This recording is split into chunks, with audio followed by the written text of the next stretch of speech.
pedir que você, por favor, feche os olhos para que nós possamos estar orando ao Senhor nosso Deus.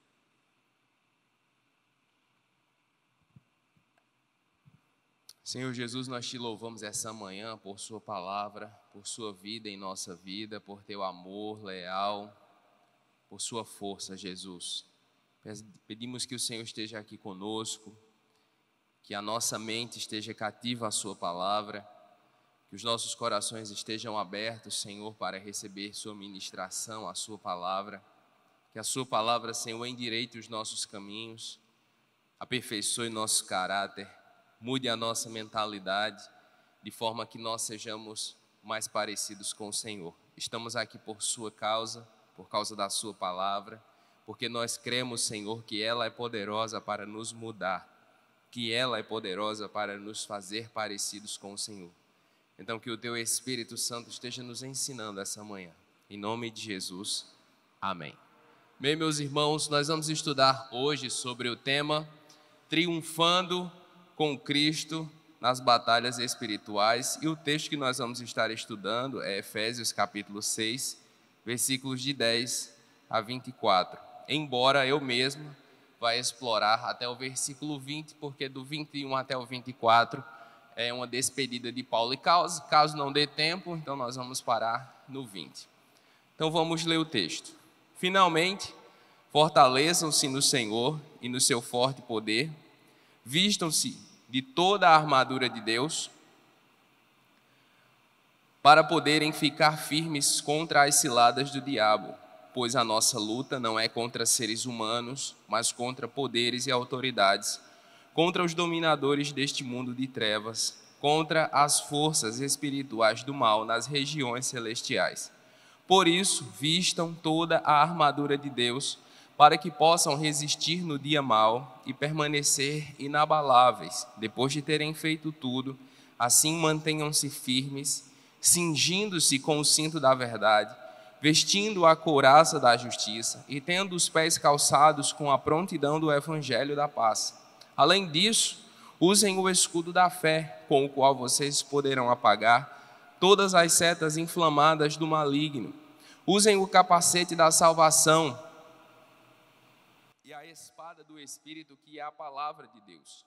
Orem no Espírito em todas as ocasiões, com toda oração e súplicas. Tendo isso em mente, estejam atentos e perseverem na oração por todos os santos. Orem também por mim, para que quando eu falar, seja-me dada a mensagem, a fim de que, destemidamente, torne conhecido o mistério do Evangelho, pelo qual sou embaixador, preso em correntes. Orem para que, permanecendo nele, eu fale com coragem, como me cumpre fazer. Amém, meus irmãos?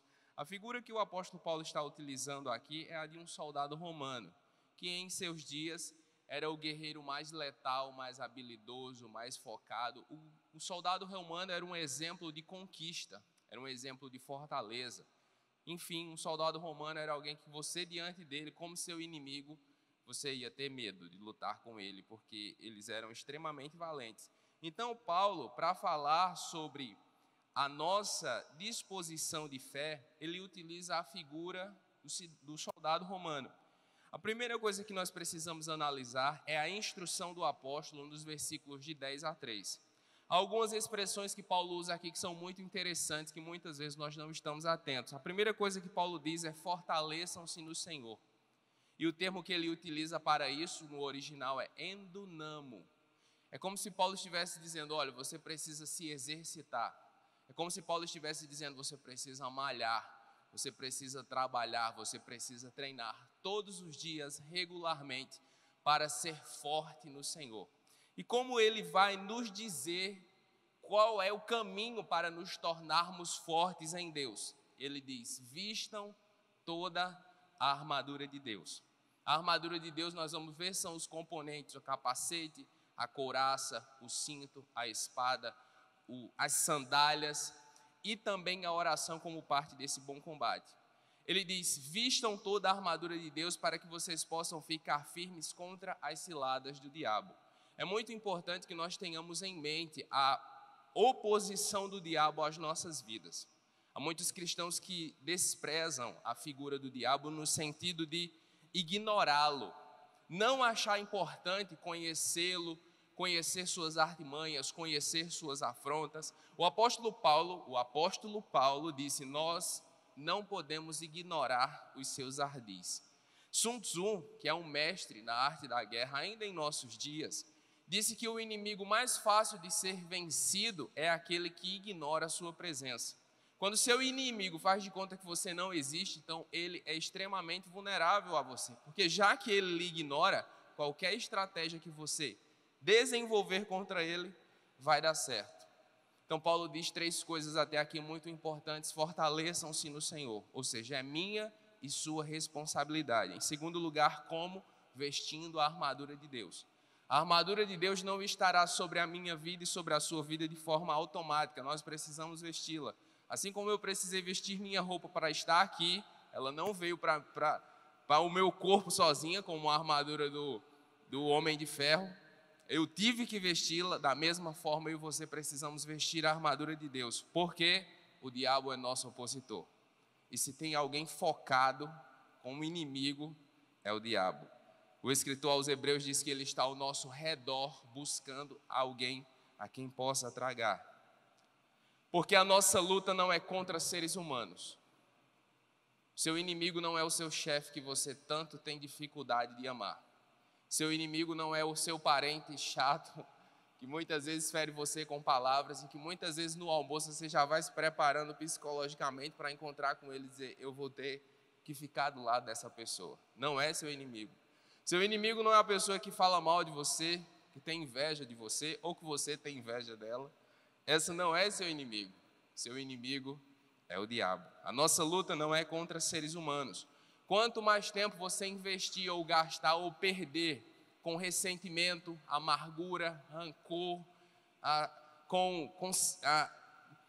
pensando sobre como a pessoa ignora você, né, com aquele sentimento de eu queria ser mais aceito, eu queria ser mais amado, você precisa amadurecer.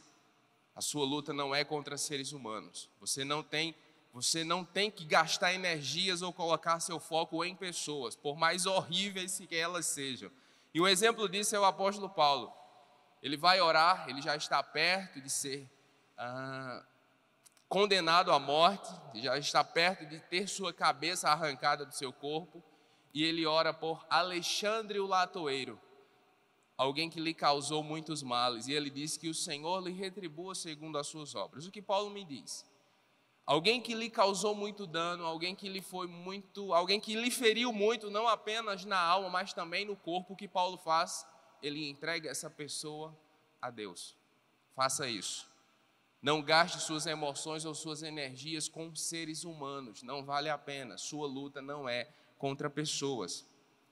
O apóstolo Paulo diz que a nossa luta é contra poderes e autoridades, contra dominadores deste mundo de trevas, contra as forças espirituais do mal nas regiões celestiais. Nós batistas somos conhecidos no meio cristão, não sei se você sabe, mas você deve saber, nós somos conhecidos como os cristãos mais céticos ao lado dos presbiterianos em relação às questões espirituais. Nós batistas, somos conhecidos como os racionais da fé no cristianismo. Mas eu prefiro que nós fiquemos com as Escrituras, porque afinal, ela é a palavra inspirada de Deus, passará o céu e a terra e ela vai permanecer para sempre. E nós temos aqui uma informação bíblica muito importante de que a nossa luta, meus irmãos, é contra poderes, autoridades, dominadores de mundo de trevas, forças espirituais das regiões celestiais. Você está lutando contra coisas invisíveis, você está lutando contra principados e potestades. Quer você acredite ou não, eles estão aí, eles existem. Então, se você ignorá-los, ele vai passar por cima de você com toda a força. Se você se preparar, então você vai passar por cima deles em nome de Jesus. Versículo 13, Paulo diz: vistam toda a armadura de Deus, para que possam resistir no dia mau e permanecer inabaláveis. Essa introdução de Paulo é extremamente importante para que você entenda por que você deve vestir a armadura de Deus. O dia mau vem. Ele diz, se você quiser resistir no dia mau, e permanecer inabalável, você precisa vestir toda a armadura. O dia mau virá. Na minha vida, na sua vida, ele vem. E nós vamos precisar estar prontos para lidar com ele se quisermos permanecer de pé. Então, as instruções de Paulo aqui são muito claras. Fortaleça-se em Deus, isto é, experimente o poder de Deus. Você precisa ter experiências com Jesus. O apóstolo João, escrevendo em sua primeira carta, ele diz: porque nós vimos, ouvimos e tocamos na palavra de Deus. O que João está nos dizendo, o testemunho que ele nos dá acerca de Jesus, é de alguém que conviveu com Jesus, que conheceu Jesus e teve experiências com Jesus. Lucas, o médico, ele escreveu o evangelho que leva o seu nome com base em uma pesquisa. E é um dos evangelhos mais profundos que nós temos. Mas João escreveu com base no que ele conviveu. João reclinou a cabeça sobre o peito de Jesus. É tanto que o evangelho que leva o nome de João, diferente dos outros, os sinóticos, como é chamado na teologia, João começa dizendo: o verbo se fez carne. O verbo era Deus. O verbo, ele esteve entre nós. A testificação, o testemunho que João dá acerca de Jesus, ele é tão profundo, meus irmãos, porque a experiência que João teve com Jesus foi uma experiência profunda. Então, o conselho de Paulo é: fortaleça-se em Deus, experimente o poder de Deus. Seja revestido de Deus para que você possa vencer as armadilhas do diabo. O diabo, ele prepara muitas armadilhas para os nossos dias, para a nossa vida, para a nossa rotina. Eu gosto muito de assistir documentários sobre selva, sobre sobrevivência nas florestas, enfim.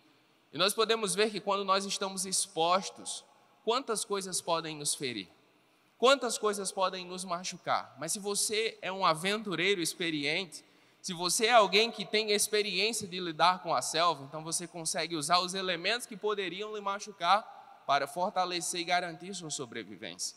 É isso que Paulo está dizendo. Fortaleçam-se em Deus. Revestidos de Deus, você pode vencer as armadilhas do diabo. Sua luta não é contra pessoas. Esqueça as pessoas, esqueça. Não importa o quanto elas machuquem você, não importa o quanto elas se oponham a você, não é seu inimigo. Não é seu inimigo. Seu inimigo é o diabo que pode estar usando aquela pessoa. Para revestir a armadura de Deus é preciso disciplina. Você precisa querer. O capacete da salvação não vai vir na sua cabeça automaticamente. A couraça da justiça não vai vir para o seu peito de forma automática. Não vai ser como o homem de ferro, que você aperta um botão e pô, você vai estar todo vestido. Você precisa revestir-se disso. Como? O primeiro aspecto da armadura de Deus é a verdade. Efésios 6, versículo 14 diz assim: mantenham-se firmes, cingindo-se com o cinto da verdade. Qual é a função da verdade? Há muitas, mas há pelo menos 3 que eu gostaria de conversar com vocês. Meu filho, você pode passar no slide aqui atrás de mim, viu? Que eu me lembrei agora. Pode. Vá. Aí, desculpe, irmãos. Qual a função da verdade? Em primeiro lugar, santificar. Veja o que diz João capítulo 17, versículo 17. Santifica-os na verdade. A tua palavra é a verdade. A primeira marca da armadura de Deus é a verdade, e isso não poderia ser muito diferente, ao meu ver, porque o nosso Deus é todo verdade. Eu penso que quando o Senhor Deus pôs no Éden a árvore do conhecimento do bem e do mal, não poderia ser diferente. Por que eu digo isso? Porque muitas pessoas questionam: poxa vida, se Deus sabia que Adão ia comer da árvore, por que ele colocou lá? Porque Deus é verdade. Para Deus não faz o menor sentido esconder algo. Ele é a verdade, Ele é um Deus transparente. Sabe, muitas vezes na nossa família, minha mãe, por medo do meu pai, por diversos motivos, ela escondia as coisas dele. Não deixa teu pai saber disso não. Olha, eu fui para esse lugar, mas não deixa teu pai saber disso não. Eu gastei com isso, não deixa teu pai saber disso não. Isso não é um aspecto da verdade. A verdade, ela trabalha com as coisas às claras. E a primeira marca do cristão deve ser a verdade.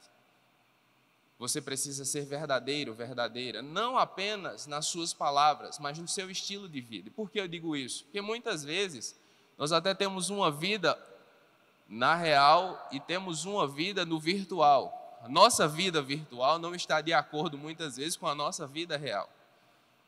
Deve ser tudo alinhado. A vida que você vive no offline deve ser a sua vida no online.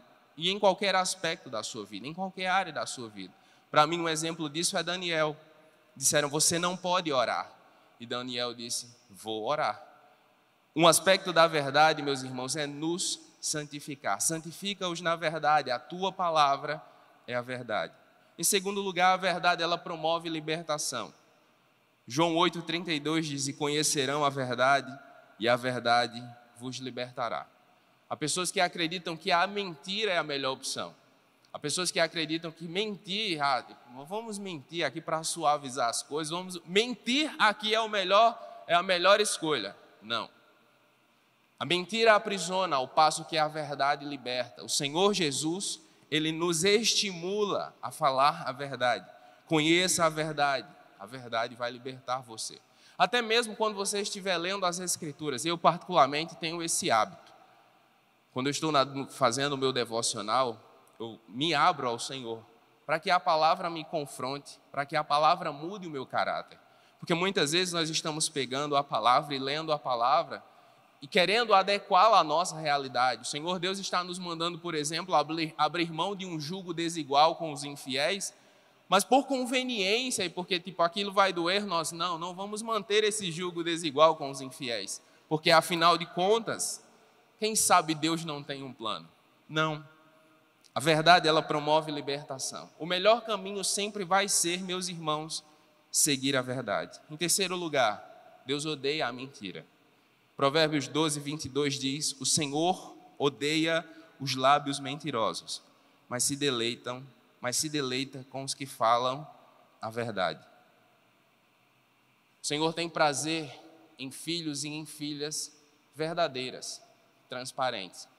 A nossa sociedade hoje, ela tem dificuldade em lidar com a verdade, principalmente o povo brasileiro, que é um povo afável e muitas vezes quer agradar a todo mundo.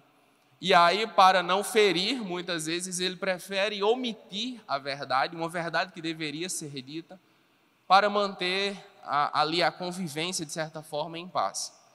Não. O Senhor odeia lábios mentirosos.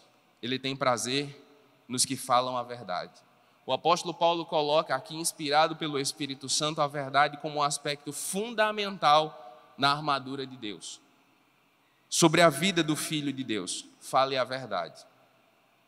Fale a verdade, sempre. Não importa qual a situação, e talvez você pense que é muito clichê da minha parte falar isso, né? Porque sou eu que estou dando a aula, é desafiador para mim da mesma forma, meus irmãos. Eu não me excluo dessa responsabilidade. É sempre muito desafiador. E criando o Nicolas é que eu vejo como é desafiador mesmo. Esses dias nós estivemos em Campina Grande, que a nossa família é de lá, nós somos de lá, e aí nós passamos um bom tempo com os avós de Nicolas. Né? E tem-se o ditado popular que os pais educam e os avós desmantelam. Eu não sei se é bem assim, mas eu sei que tem o seu fundo de verdade. É muito difícil. Por exemplo, estava chegando a hora do almoço, aí Nicolas, vovó, eu quero biscoito. A avó ia dar biscoito. Não, dona Glória, biscoito ele não, senão ele não almoça. Ela, ô Diego, o bichinho quer um biscoitinho. Eu disse, mas se ele comer biscoito, ele não almoça. Aí Nicolas senta à mesa e vai comer. Ele disse, meu Deus, como esse menino é bom de boca. Disse, porque ele está com fome. Se a senhora desse o biscoito, ele não ia comer. Isso é um aspecto importante da verdade. Eu poderia, para manter Dona Glória se sentindo bem, ficar calado. Mas, meus irmãos, a verdade é uma expressão de amor e não o contrário. Porque eu amo ela, porque eu amo Nicolas, eu falei a verdade. É claro que sem grosseria, respeitando-a, amando-a, mas foi dito. É desafiador para todos nós. A verdade é um aspecto que não pode ser omitido da nossa vida. A justiça. Efésios 6,14, ele continua, e vestindo a couraça da justiça. Pode passar o slide? Passou. Qual a função da justiça? Em primeiro lugar, promover segurança. Veja o que diz Isaías 32:17. O fruto da justiça será a paz. O resultado da justiça será tranquilidade e confiança para sempre. Justiça aqui é obediência aos mandamentos, é o ser justificado, é o estar em Cristo, mas também ser justificado por Cristo. É o aspecto da couraça, é o aspecto da armadura de Deus em que eu e você obedecemos os mandamentos. O apóstolo João, em sua carta primeira, ele diz que se alguém diz que ama a Deus, mas não guarda os seus mandamentos, é mentiroso. A verdade não está nele. Mas se alguém diz que ama a Deus e guarda os seus mandamentos, neste está a verdade. O que João está dizendo é que nós vamos ser perfeitos e não vamos cometer erros? Não. Pois nessa mesma carta ele diz que todo aquele que é nascido de Deus não ama o pecado. Existe uma diferença entre pecar porque somos pecadores e entre pecar porque amamos o pecado. O ímpio ama o pecado. Por isso, como diz o salmista, ele será lançado no inferno. Nós pecamos porque somos pecadores, cometemos erros. Mas se você perguntar a um cristão nascido de novo, genuíno, se tivesse um botão aqui para apertar e ele nunca mais pecar, essa seria a escolha dele. Então existe, meus irmãos, uma diferença muito importante entre você pecar porque é pecador e você pecar porque ama o pecado. Paulo diz que a justiça deve fazer parte da nossa vida, porque ela promove segurança. O fruto da justiça será a paz. Por que o mundo é tão atribulado? Ontem eu ouvi um influencer muito rico e muito influencer mesmo, um dos maiores influencers do mundo, dizer que há 10 anos lida com a depressão. E eu fiquei tipo, meu amigo, 10 anos. 10 anos, muito dinheiro, muita fama, muita influência inclusive, mas não tem paz. O fruto da justiça será a paz. Por que cristãos tão simples, que ganham muito menos que ele, têm paz, dormem a noite inteira, vivem uma vida tão saudável emocionalmente em todos os aspectos? Por causa da justiça. O resultado da justiça será tranquilidade e confiança para sempre. Ame a Deus que você vai ter paz. Obedeça os mandamentos que você vai ter paz, mesmo em meio ao caos. Porque a justiça, a prática da justiça promove paz. Em segundo lugar, a justiça é uma marca do novo nascimento, pois o fruto da luz consiste em toda bondade, justiça e verdade.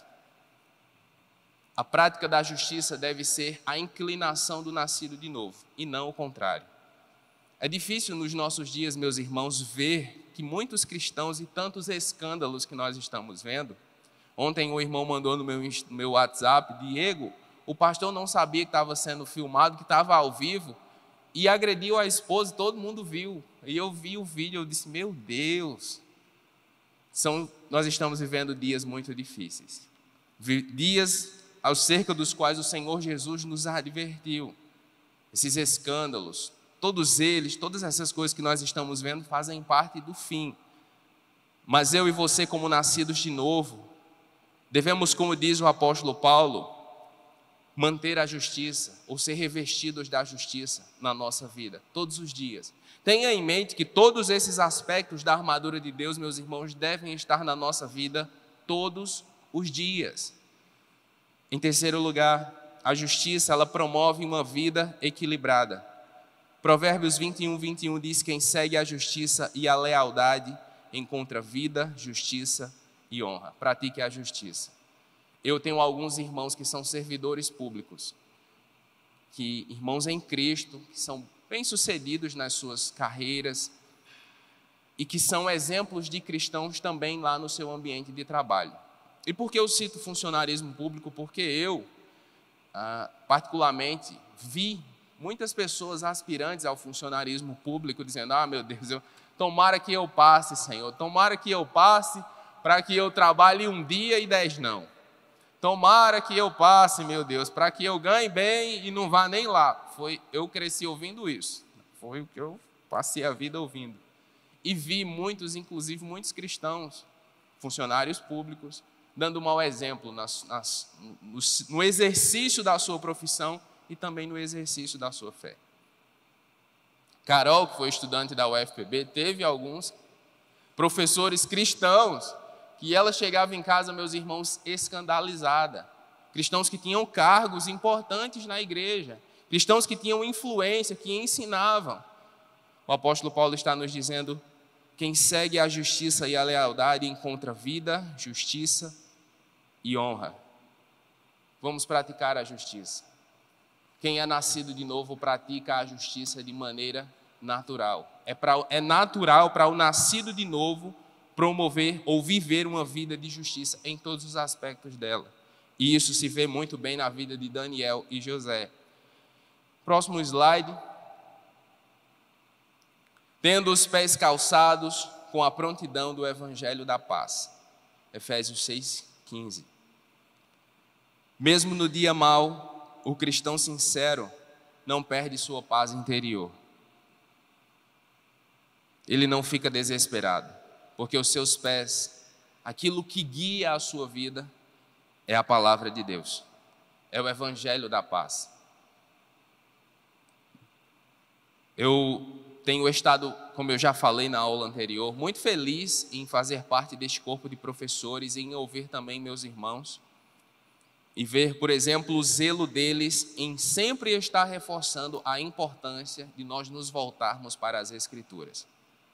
Porque, meus irmãos, se eu e você não estivermos centrados em Cristo ou vivendo uma vida genuína em Cristo, em Sua palavra, e o Evangelho não for o guia que guia as nossas vidas, se nós não estivermos calçados, trilhando Ele todos os dias, não vamos ter paz.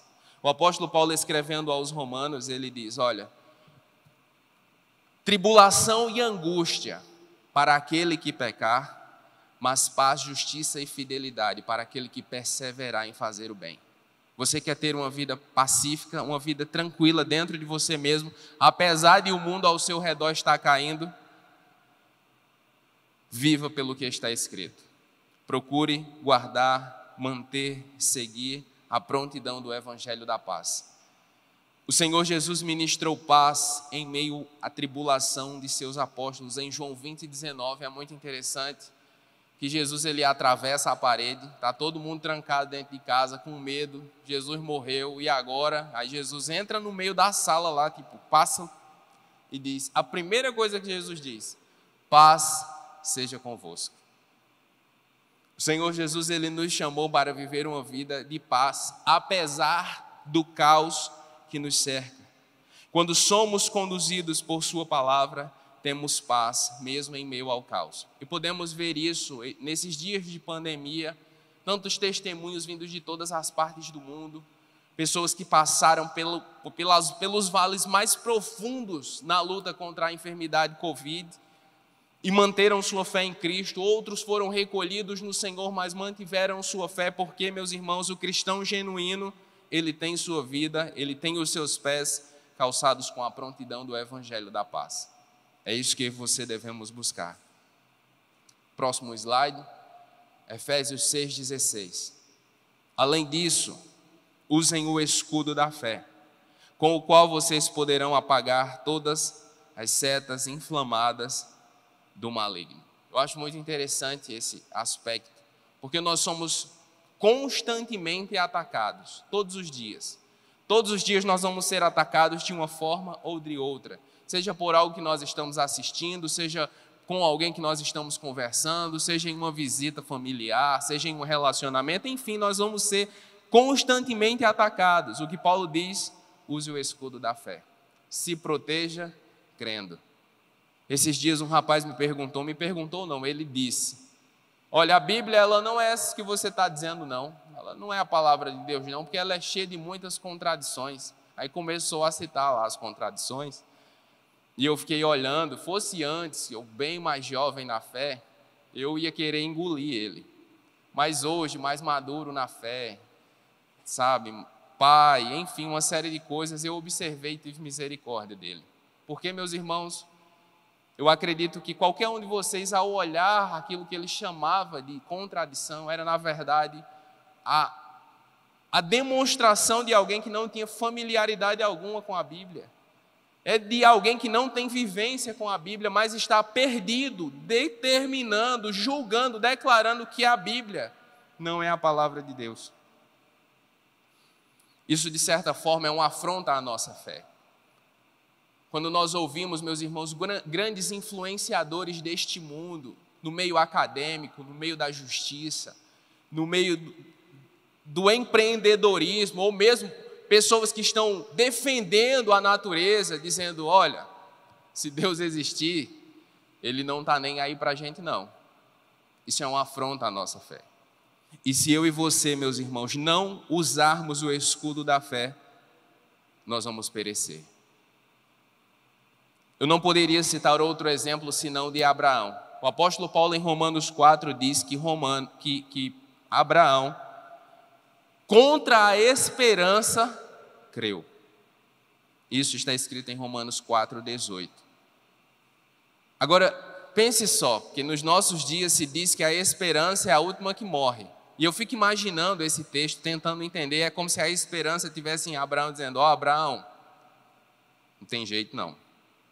Imagine a esperança lhe desanimando. Então, não tem como. Se a esperança está me desanimando, eu vou desanimar. Mas o apóstolo Paulo diz que Abraão, contra a esperança, creu. E isso lhe foi creditado como justiça. E Abraão era fortalecido na fé, meus irmãos, dando glória a Deus. A esperança dizia, eu não apoio esse projeto. Abraão dizia, mas Deus apoia esse projeto. Foi Ele quem deu a palavra, foi Ele quem fez a promessa à esperança. Esperança, você pode não apoiar, mas Ele apoia. E Ele tem a última palavra. Use o escudo da fé. Você vai ser bombardeado, você vai ser bombardeada, mas você precisa usar ele. E é interessante que o escudo do soldado romano era um escudo que cobria todo o seu corpo. Ele tinha só uma fenda na parte de cima, que é por meio do qual ele pegava a sua lança e colocava. É uma das partes mais importantes da armadura. Com ele, eles faziam uma formação tipo tartaruga, que é uma formação muito revolucionária em seus dias, porque com poucos soldados eles conseguiam destruir exércitos muito maiores que eles, por causa dessa formação. E o escudo era uma parte muito importante disso. A sua fé é uma parte muito importante desse projeto. Mas desenvolva-a principalmente com outros. Sabe, não adianta que você seja uma pessoa de muita fé sozinha, solitária. Você precisa ser uma pessoa de fé junta a outras pessoas. A invencibilidade está na defesa, disse Sun Tzu. Se você quer ser invencível, tenha uma defesa absoluta. E quem é o nosso escudo? O Senhor dos Exércitos. Ele é a nossa defesa absoluta. Não existe um escudo melhor do que ele.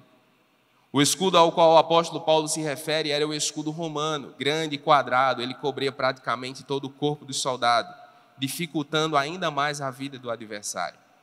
Contudo, a fé a qual o apóstolo Paulo se refere não é a fé humana, o pensamento positivo ou a sugestão positiva. Ele se refere à fé salvífica, onde a soberania de Deus jamais será perturbada em nossas vidas. Não é a fé em si mesmo, ou a fé na fé, ou a fé da declaração de que positiva de que vai dar certo, porque vai dar certo e vai dar certo. Não, é a fé em Jesus. É a fé na morte e ressurreição de Jesus. E por que isso é tão importante? Porque a morte e ressurreição de Jesus é um fato. O que Paulo está dizendo aqui é: não coloque a sua fé em qualquer coisa, não. O escudo que protege a sua vida deve ser o escudo da fé em Jesus. Na morte e ressurreição do Senhor, porque por meio da sua morte e ressurreição ele venceu inclusive a morte e o diabo. Por isso, ao ressuscitar, ele diz: agora me é dado todo o poder no céu e na terra. A morte e ressurreição de Jesus é um fato, e você pode colocar toda a sua vida nisso. Efésios 6,17. Usem o capacete da salvação. Esse daqui, meus irmãos, é um dos pontos muito importantes da nossa vida, a nossa mente. O apóstolo Paulo diz que sobre a nossa vida, sobre a nossa mente, sobre a nossa cabeça deve estar a proteção da salvação. O ponto vital do corpo humano, a cabeça é um dos principais alvos do inimigo. O diabo vai querer entrar na sua mente todos os dias o diabo vai querer entrar na sua mente, bagunçar suas emoções, mexer com você. Ele vai querer entrar lá porque ele sabe que se ele dominar a sua mente, se ele dominar a sua cabeça, se ele dominar as suas emoções, ele venceu. O apóstolo Paulo diz: use o capacete da salvação. Todos os dias, proteja seus pensamentos com a palavra do Senhor Deus, com o relacionamento com Jesus. O diabo vai querer entrar e ocupar sua mente. É sua responsabilidade protegê-la. Você precisa ser intencional nisso, eu preciso ser intencional nisso. Não é fácil, não é simples, porque muitas vezes nós queremos nos entregar àquele sentimento que aos nossos olhos eles são até justificáveis. Mas não faça isso. Resistam. E como nós fazemos isso? Filipenses 4:8 diz: finalmente, irmãos, tudo que é verdadeiro, tudo que for nobre, tudo que é correto, tudo que for puro, tudo que for amável, tudo que for de boa fama, se houver algo de excelente ou digno de louvor, pensem nessas coisas. Você precisa filtrar o que você pensa. Você precisa filtrar aquilo que vai estar na sua mente. Você precisa filtrar. Por exemplo, ontem um amigo falou, Diego, eu esqueci o nome dela agora, me dizendo que a irmãzinha tinha morrido, a irmã em Cristo, muito jovem. O contexto, para vocês entenderem, é o seguinte: quando eu a conheci, a mãe dela estava muito enferma.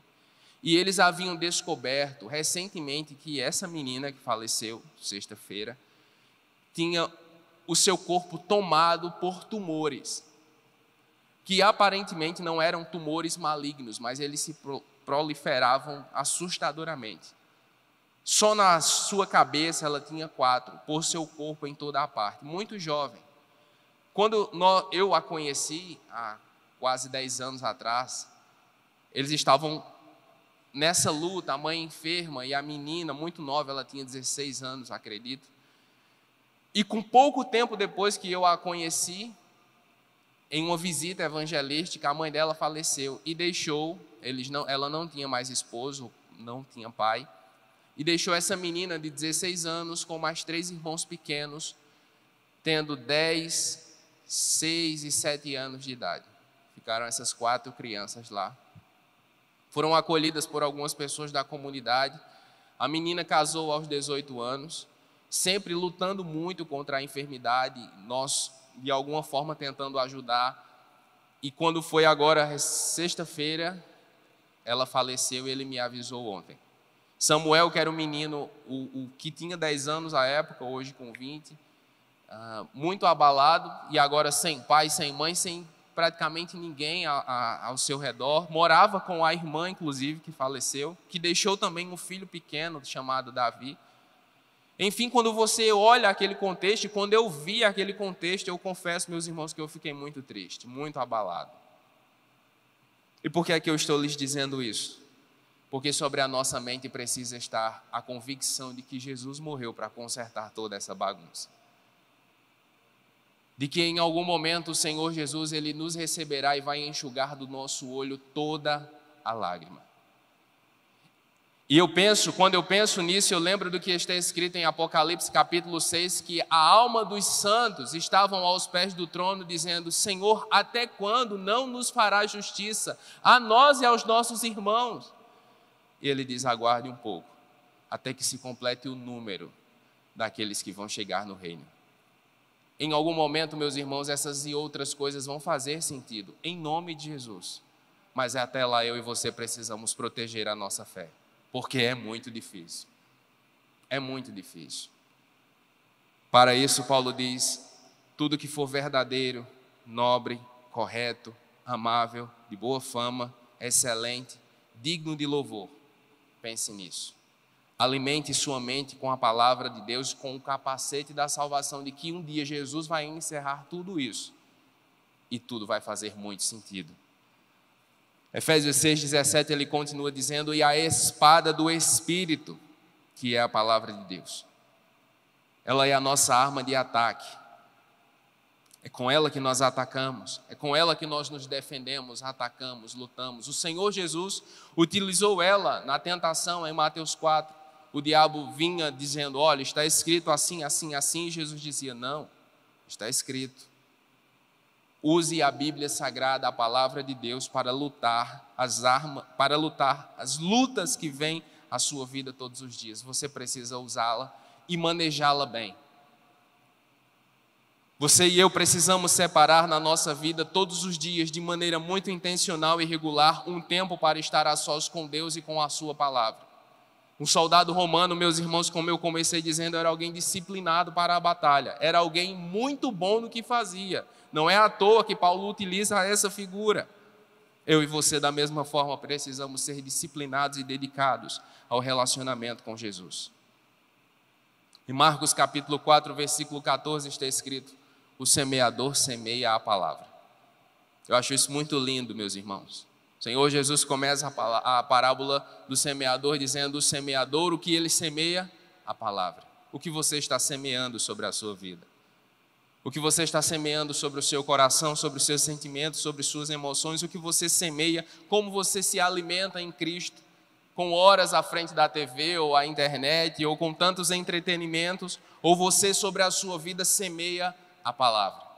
Sabe que quando você semeia a palavra de Deus sobre a sua vida, você está se fortalecendo como um soldado de Cristo, está fortalecendo suas emoções, sua sabedoria, seu discernimento, enfim, você está crescendo.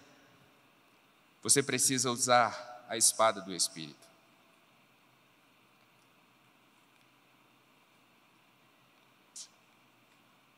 É aí que eu me perdi nos meus papéis aqui, viu?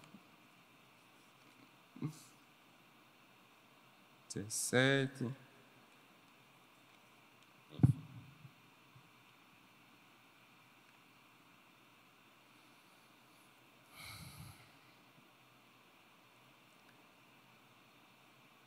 Versículo 18 e 19. Tem aí nos slides? Eu acredito que sim. Sim. Orem no Espírito em todas as ocasiões, com toda oração e súplica, tendo isso em mente, estejam atentos e perseverem na oração por todos os santos. Orem também por mim, para que quando eu falar, seja-me dada a mensagem, a fim de que destemidamente torne conhecido o mistério do Evangelho, pelo qual sou embaixador preso em correntes. Orem para que, permanecendo nele, eu fale com coragem como me cumpre fazer. A oração é um elemento fundamental na batalha. Precisamos realmente nos revestir da verdade, o cinto da verdade, a couraça da justiça, calçar os nossos pés com a preparação do Evangelho, usar a espada do Espírito, o capacete da salvação, o escudo da fé, mas não podemos esquecer de orar. O apóstolo Paulo diz, orem no Espírito em todas as ocasiões, com toda oração e súplica, tendo isso em mente, ou seja, estejam focados nisso. Vocês não podem abaixar a guarda, vocês não podem perder isso de mente. É muito interessante que no UFC, por exemplo, a última luta que eu assisti no UFC foi a de José Aldo e Conor McGregor, porque eu fiquei acordado até quase 3 horas da manhã e a luta só durou 3 segundos. Eu me prometi que nunca mais eu ia esperar para assistir. Mas por que isso aconteceu? Porque McGregor provocou tanto José Aldo, que José Aldo foi irado lutar com ele e foi para cima dele com a guarda aberta. Aí o irlandês acertou um murro no queixo dele que ele, apagou. Não baixe a guarda. Não baixe a sua guarda. Porque por um instante que você baixa a sua guarda, esse pode ser um instante decisivo na sua vida. É nesse instante que você pode fazer a escolha determinante para o seu futuro e que você não vai mais ter como voltar atrás. É nesse instante em que você baixa a guarda, abandona a oração e faz as coisas do jeito que você acha que deve ser, porque você é muito especial ou tem experiência, que você pode cometer um erro do qual vai se arrepender o resto da sua vida e vai dizer, meu Deus, por quê? Ele diz, porque eu lhe dei o poder para escolher e você não me deixou fazer parte do processo. Orem, diz Paulo, no Espírito em todas as ocasiões, com toda oração e súplica, tendo isso em mente. Ele está dizendo, você não pode perder isso de vista. Meus irmãos, a urgência com que Paulo escreve Efésios é muito impressionante. É muito impressionante. Ele escreve como se, nós não tivéssemos tempo para brincadeira. Ele diz: estejam atentos, perseverem por todos os santos. Ore também por mim, para que quando eu falar, seja-me dada a mensagem, a fim de que destemidamente torne conhecido o mistério do Evangelho. Somos tentados a apresentar um Evangelho muito superficial. Somos tentados a apresentar um Evangelho que não exija de nós coragem. Somos tentados a apresentar um Evangelho não confrontador. Somos tentados a apresentar um Evangelho que atrai a multidões, mas que não transforme pessoas. Somos tentados. E Paulo também o era. Mas ele diz: eu preciso que vocês orem por mim, para que quando eu falar, corajosamente Deus possa usar a minha vida, para que eu anuncie o Evangelho, porque eu sou um embaixador preso em correntes. Orem para que, permanecendo nele, eu fale com coragem, como me cumpre fazer. Meus irmãos, nós somos chamados pelo Senhor Jesus para, como soldados, estar prontos, preparados para lutar o bom combate do Evangelho, todos os dias da nossa vida, em todos os contextos que nós estamos, em todas as situações da nossa vida. Seja eu com o Nicolas no parque brincando, seja você trabalhando, tendo que lidar com o seu chefe, com as crises, com o Covid, com o governo, com a queimada na Amazônia, enfim, nós precisamos nos revestir da armadura de Deus, para que possamos estar prontos e que no dia mal, porque Ele vem, nós estamos vivendo, Ele vem, nós possamos resistir e permanecer inabaláveis. Amém? Vamos orar? Senhor Jesus, muito obrigado por essa manhã, por sua palavra, por sua vida em nossa vida. Nós somos gratos ao Senhor por tudo, porque o Senhor é a nossa vida. Jesus, nós pedimos que pelo Espírito Santo o Senhor esteja nos dirigindo, nos ajudando, para que nós permaneçamos firmes, Senhor, na sua palavra. Como eu sou grato ao Senhor por esta igreja, por esses irmãos, por essa escola bíblica, pelos nossos professores e, sobretudo, por sua presença em nosso meio. Muito obrigado, Jesus. Tu és a nossa força, Tu és a nossa vida, e sem o Senhor nós não conseguiremos chegar a lugar nenhum ou fazer coisa alguma. Nós reconhecemos que somos pecadores e que precisamos da sua ajuda. Espírito Santo, tenha na nossa vida o espaço que o Senhor precisar. Mude o nosso caráter, Senhor. Nos chame ao arrependimento, Senhor. Em nome de Jesus, nos converta, nos mude, transforme-nos. Assim como o Senhor insistiu com Simão Pedro, insista conosco. Não nos deixe, Senhor. Pois para quem iremos nós, se só Tu tens as palavras de vida eterna? Querido Jesus, nos ajude. Nós precisamos demais da Sua graça. Nós queremos estar com o Senhor até o final, até o grande dia, onde o Senhor enxugará dos nossos olhos toda lágrima. Até lá, nos dê força, disciplina, foco, Senhor, e unção para suportar todas as pressões dessa vida, como um bom soldado de Cristo. Em nome de Jesus, amém. Amém, meus irmãos. Deus abençoe vocês e até a próxima aula.